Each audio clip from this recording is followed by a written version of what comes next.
I never thought a moment so ordinary could lead to something that would change my life forever. What happens when a fleeting connection with a stranger threatens to unravel everything you've built?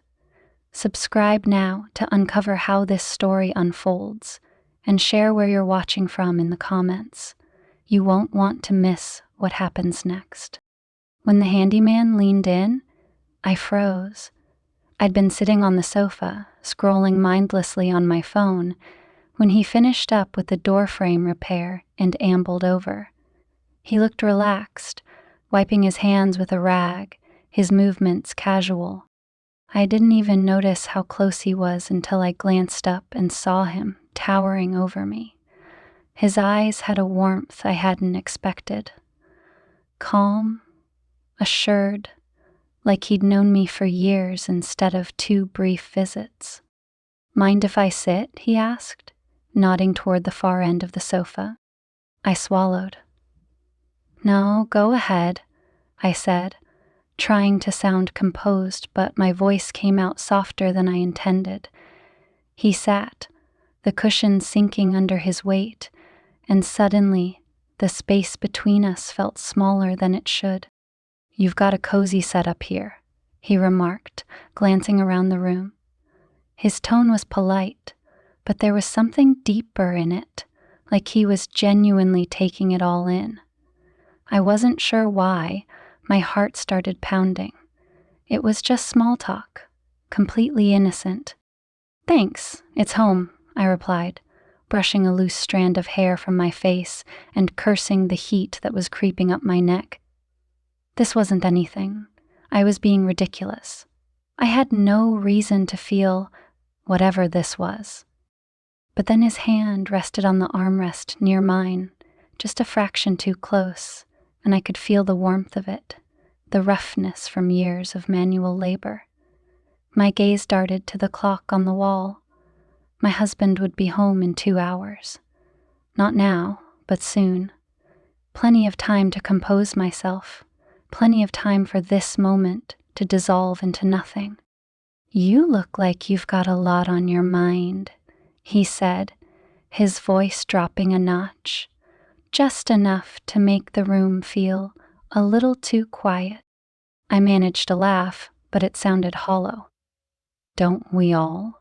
I replied, avoiding his gaze. I could feel it on me, steady and unrelenting, like he was reading every unspoken thought I wasn't ready to confront. My hand tightened on the phone in my lap, my knuckles brushing the edge of his as if by accident. The air shifted. Or maybe it was me. I wanted to say something, anything to break the spell, but nothing came. We just sat there, a silence heavier than it should have been, the faint hum of the ceiling fan the only sound in the room. His cologne, earthy with a hint of cedar, lingered in the air, and I hated how intoxicating it was. "You okay?" he asked, his brow furrowing slightly. The concern in his voice should have grounded me. Instead, it only pulled me deeper into this strange, electric tension. "I'm fine," I murmured, barely convincing myself. But deep down, I knew something had shifted, something I couldn't take back. And as he leaned just a fraction closer, his eyes holding mine, I realized I didn't want to. The handyman's name was Mark. I knew that because he'd introduced himself with a firm handshake the first time he came over, and it lingered in my mind more than it should have.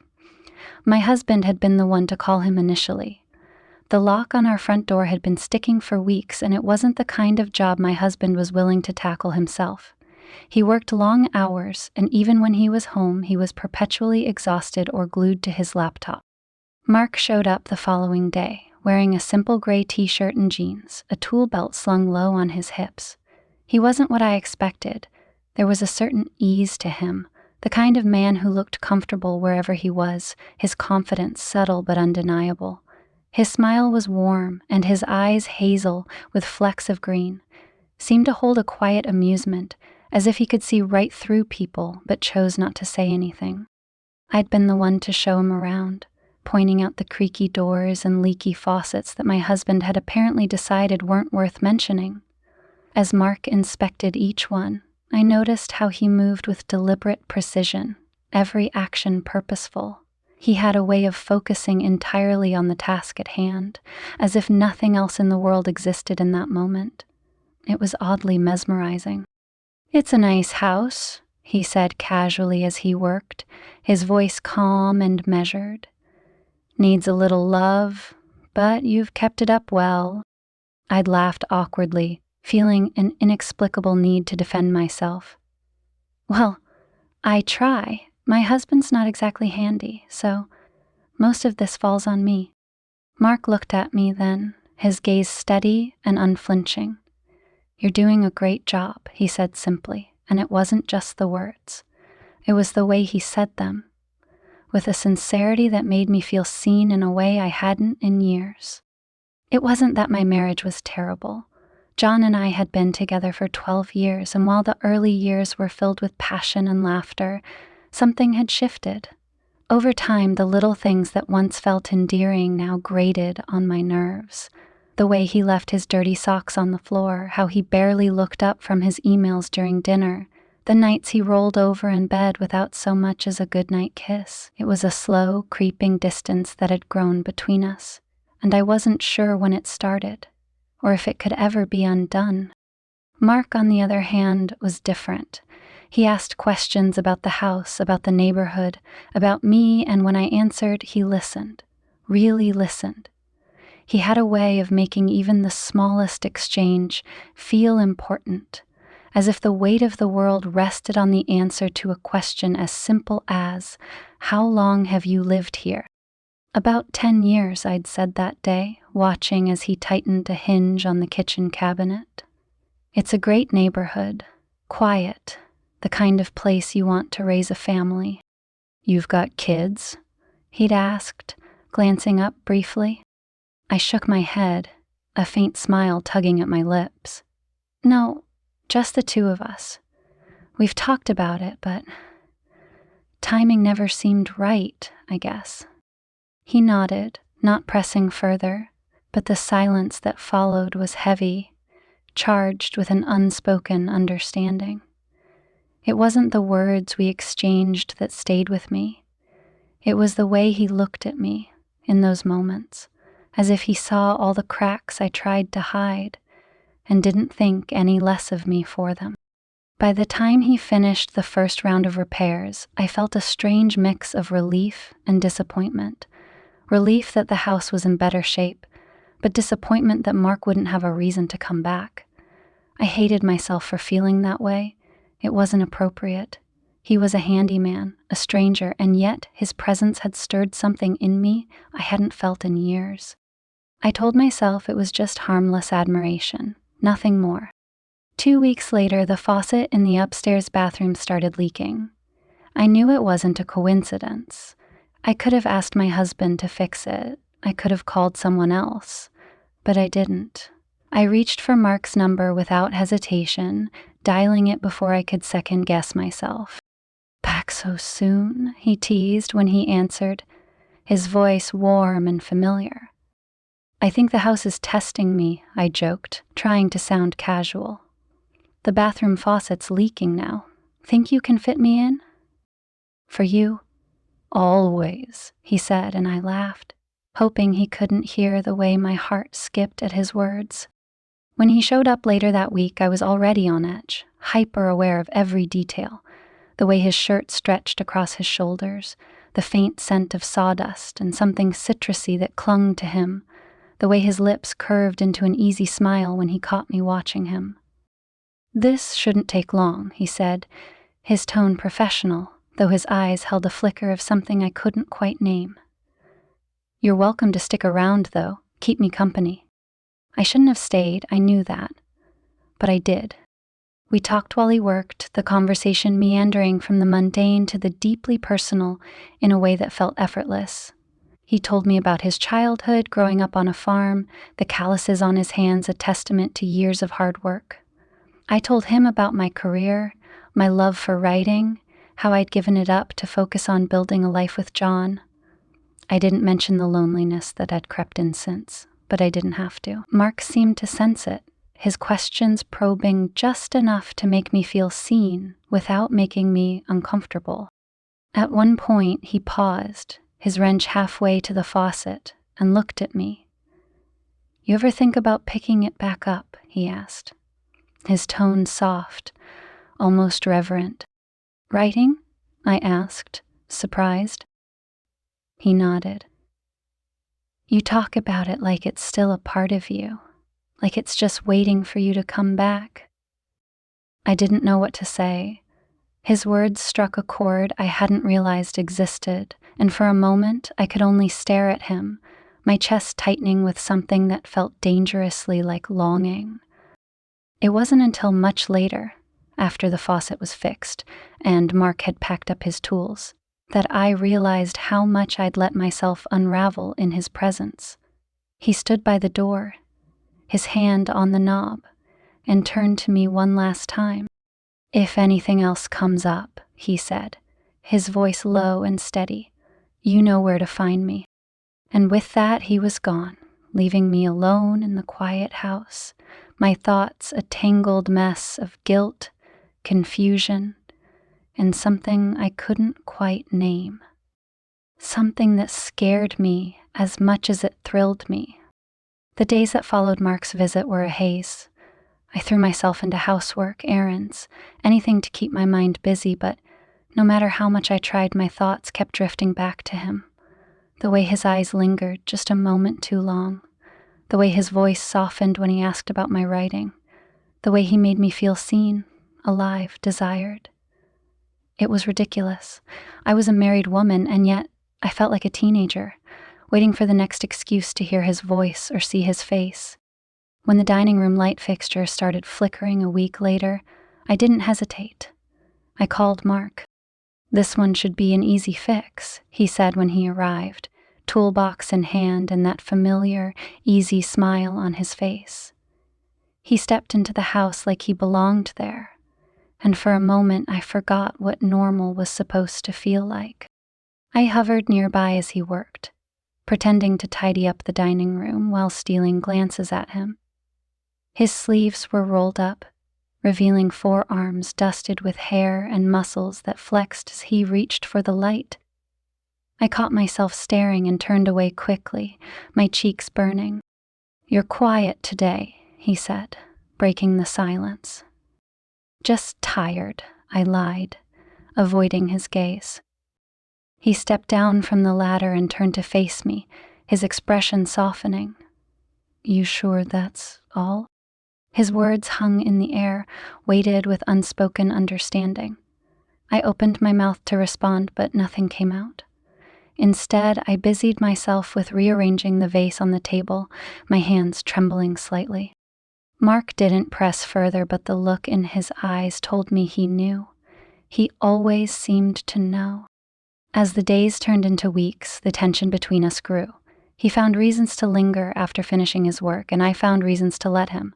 A cup of coffee, a question about home maintenance, anything to keep him around just a little longer. The conversations became more personal, more intimate.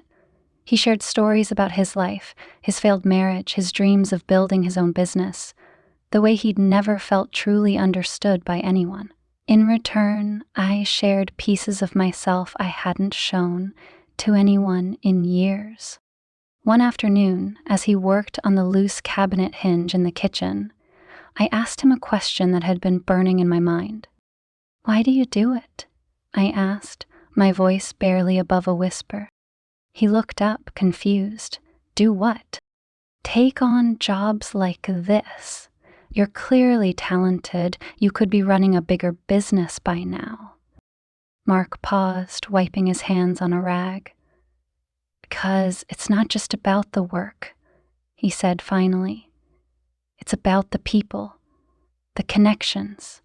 Sometimes fixing something small for someone means more than building something big." His words struck a chord, and I felt my chest tighten. He wasn't just talking about the work, he was talking about us. That realization scared me, but it also thrilled me. For the first time in years, I felt like someone saw me. not as a wife or a homeowner or a task on their to-do list, but as a person, and I didn't want to let that go. The moment that changed everything came on a rainy Tuesday afternoon. Mark was fixing a faulty outlet in the living room, and I was sitting on the sofa, pretending to read. The rain tapped against the windows, filling the silence between us. When he finished, he stood and stretched, his shirt riding up just enough to reveal a sliver of skin. "You've got a lot of books," he said, nodding toward the shelf behind me. "Ever read any of them?" "Only when I'm avoiding housework," I joked, though the truth wasn't far off. He chuckled, stepping closer. "Which one's your favorite?" I turned to look at the shelf, my heart racing as I felt him move into my space. I reached for a book at random, holding it out to him. "This one, maybe." Mark took the book, his fingers brushing against mine. The contact was brief but electric, sending a shiver down my spine. He didn't move away. Instead, he held my gaze, his expression unreadable. "You're shaking," he said softly. I opened my mouth to respond, but before I could, his hand reached out, gently cupping my face. My breath hitched as his thumb grazed my cheek, his touch both tender and deliberate. "I shouldn't," he murmured, his voice low and filled with conflict. "But I can't stop thinking about you." The air between us was thick, charged with a tension that felt impossible to ignore. I knew I should pull away, say something, anything to break the moment. But I didn't. Instead, I leaned into his touch, my eyes fluttering closed. "I can't stop thinking about you either," I admitted, my voice barely audible. The words hung in the air, and for a moment, time seemed to stand still. Then, as if a spell had been broken, I pulled back abruptly, my heart pounding in my chest. "I'm sorry," I said, my voice shaking. I can't do this." Mark stepped back, his expression pained but understanding. "You don't have to apologize," he said quietly. I needed you to know." I nodded, unable to meet his gaze. The room felt suffocating, the weight of what had just happened pressing down on me. I heard him gather his tools and walk toward the door, each step echoing loudly in the silence. Before he left, he turned back to me. "If you ever need anything," he said, his voice steady, despite the turmoil in his eyes, "you know where to find me." And then he was gone, leaving me alone with my racing thoughts and the realization that something irreparable had shifted between us. I sat on the sofa for what felt like hours, replaying the moment in my mind. The way his touch lingered, the way his words resonated deep within me. I knew it was wrong. I knew I should have stopped it sooner. But I also knew I couldn't ignore what had awakened inside me. Something I hadn't felt in years. Something I wasn't ready to let go of. The house felt emptier after Mark left, even though nothing had physically changed. The silence weighed on me, amplifying the sound of my own thoughts. I couldn't stop replaying the way his hand felt against my face, the tenderness in his voice when he said he couldn't stop thinking about me. That moment was etched into my mind, and no matter how much I tried to push it away, it lingered like a bittersweet echo. When John came home that evening, I busied myself with dinner, avoiding his questions about my day. He didn't press. He never did. His attention, as usual, was split between his phone and the TV, and I hated how relieved I felt about that. It gave me the space I needed to process what had happened, or at least try to. But the truth was, I wasn't processing anything. I was just sinking deeper into my own confusion. The following days were a blur. I told myself I wouldn't call Mark again, that I needed to draw a line and move forward. But every time the thought crossed my mind, a pang of regret followed. It wasn't just the attraction. It was the way he made me feel, the way he saw me, I didn't realize how much I craved that until he was gone. It wasn't until the weekend that I saw him again. I was walking back from the grocery store, the paper bags heavy in my arms, when I spotted his truck parked a few houses down. He was working on a neighbor's porch, his shirt damp with sweat and his hair tousled from the heat. I froze, torn between the urge to approach him and the need to keep my distance. He noticed me before I could decide. His eyes met mine, and for a moment neither of us moved. Then he raised a hand in a casual wave, his expression unreadable. I nodded in return, my heart pounding as I quickened my pace toward the house. But he didn't let me slip away that easily. "Need a hand with those?" he called out, jogging over before I could protest. He reached for one of the bags, his fingers brushing against mine as he took it from me. My breath hitched at the contact, but I forced a smile, trying to keep my composure. "Thanks," I murmured, unlocking the door and stepping inside. He followed, setting the bag on the counter before turning to face me. "You've been avoiding me," he said, his voice low and steady. I opened my mouth to deny it, but the words wouldn't come. He wasn't wrong. I had been avoiding him, and we both knew why. "It's not that simple, Mark," I said finally, my voice barely above a whisper. He nodded, his eyes softening. "I know it's not, but that doesn't mean we can just ignore what happened." I looked away, my hands gripping the edge of the counter. "We didn't do anything," I said, more to convince myself than him. "Didn't we?" he asked, stepping closer. "Because it sure feels like something to me." The weight of his words settled over me, and I felt the tears welling up in my eyes. "I can't," I whispered, shaking my head. "I can't do this." He reached out, his hand brushing against mine. "Then tell me to leave," he said, his voice soft but firm. "If that's what you really want, just say the word and I'll walk away. But don't lie to me or to yourself." The room felt like it was closing in around me. I wanted to tell him to leave, to put an end to this once and for all, but the words wouldn't come. Instead, I stood there, my silence speaking louder than anything I could have said. Mark let out a quiet sigh, his hand dropping back to his side. "I'm not trying to make this harder for you," he said, "but I can't pretend I don't feel what I feel, and I don't think you can either." He was right, of course. I couldn't pretend, but that didn't mean I could act on it either. "Please," I said, my voice breaking, "just go."